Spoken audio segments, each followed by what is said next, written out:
আসসালামু আলাইকুম স্যার।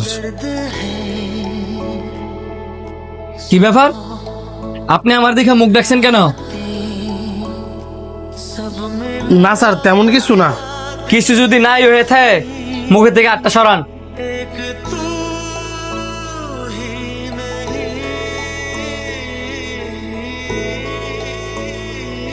সানিয়া না? জি স্যার। তো তুই আমার দিকে মুখ ডাকলি কেন? স্যার লজ্জায়। লজ্জা? জি, কারণ আপনি আমারে চিনেন, আমিও আপনারে চিনি। আপনি হচ্ছেন এই অফিসের স্যার, আর আমি সাধারণ একজন সিকিউরিটি গার্ড। ভাবলাম আমার কারণে যদি আপনি কোনো অসম্মানিত হন, পরে যদি আমার চাকরিটা চলে যায়, সে ভয়ে আমি আপনার কাছ থেকে মুখটা লুকায় রাখছিলাম। আর আমার যদি চাকরিটা হারায় যায়, আমি অনেক বিপদে পড়ে যাবো। এই চাকরিটা আমার খুবই দরকার। এখন আমারে তোর কি মনে হয়, তোর 8-10টা টেয়াওয়ালা অহংকারী বন্ধুর মতো? আরে বোকা, তুই আর আমি একসাথে ছোট থেকে বড় হইছি, দুইজন একসাথে পড়াশোনা করছি। তুই আমার বন্ধু, টাকা পয়সা হওয়ার পরে কিন্তু তুই আমার বন্ধু হস নাই। এইসব হওয়ার আগে থেকেই তুই আমার বন্ধু।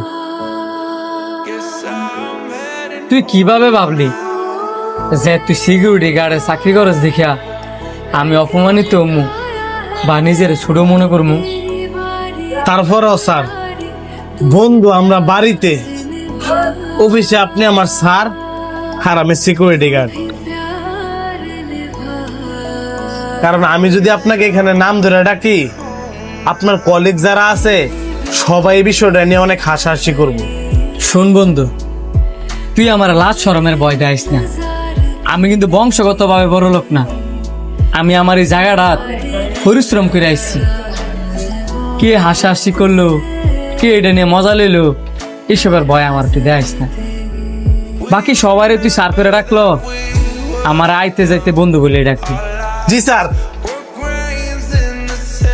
বন্ধু that we